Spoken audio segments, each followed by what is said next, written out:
Hi there everybody, it's UK independent demonstrator Halsey from slimandstylish.com. Today's card is one of the cards that I featured at my onstage presentation for Stampin' Up in Telford last week. I love this new stamp set Bloom and Grow. It will be coming out in the annual catalogue, so look out for it. I'm using the smaller image. This was the image that I used for all of my onstage presentations. I used a few others on my display board, but this image was one that really jumped at me.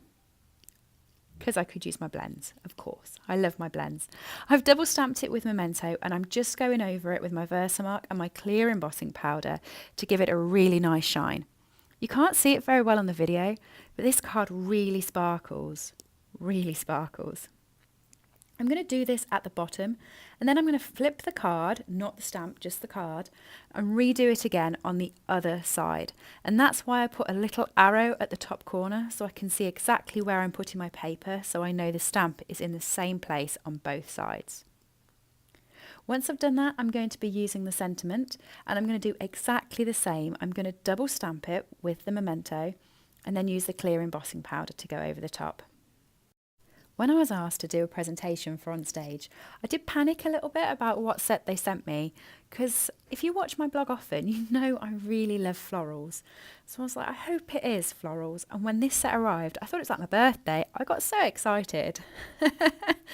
It really was. And it was one that I could blend as well. So I do love both of those. And I love the sentiments on them. The sentiments were great. So with this one, as soon as I finish doing the sentiments, I'm just going to colour it in. And what's really easy with the blends is because I've actually heat embossed this and I've put the embossing powder on, it's like you have an actual line to keep yourself in on your flowers, which is great, and you can run around the side of them. So it's probably better and easier to blend doing it this way, and I quite enjoyed it. I'm using the dark and light Bermuda Bay.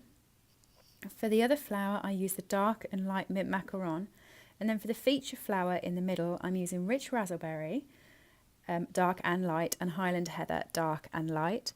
For the greens, I'm using all of them. I'm using the Old Olive light and dark and the Granny Apple green light and dark. And then for the little berries, I'm using the Poppy Parade, which is great and I love. This wasn't the only project that I did while on stage. There was another card that featured a wreath, and then there's quite a few that I did for display boards. These will either be featured on my YouTube or my blog back to back all week. So do make sure you're subscribed or check it out. It was really daunting presenting to 600 people. I was so nervous. But this set, well, it kind of sells itself, doesn't it? Because it's really cute. So everybody was very appreciative of the flowers and everything else, and it was a lovely feeling. One of my friends, Sally Stampers, filmed the entire presentation. So at the end of the week, once I've finished my back-to-back projects, I will put that up. It's 10 minutes long, but you'll be able to see how I presented it and what everyone experienced on stage. So please subscribe and head over to my blog and subscribe there so you can get the notices for that. Thank you so much for joining me today, and I'll see you again soon. Bye.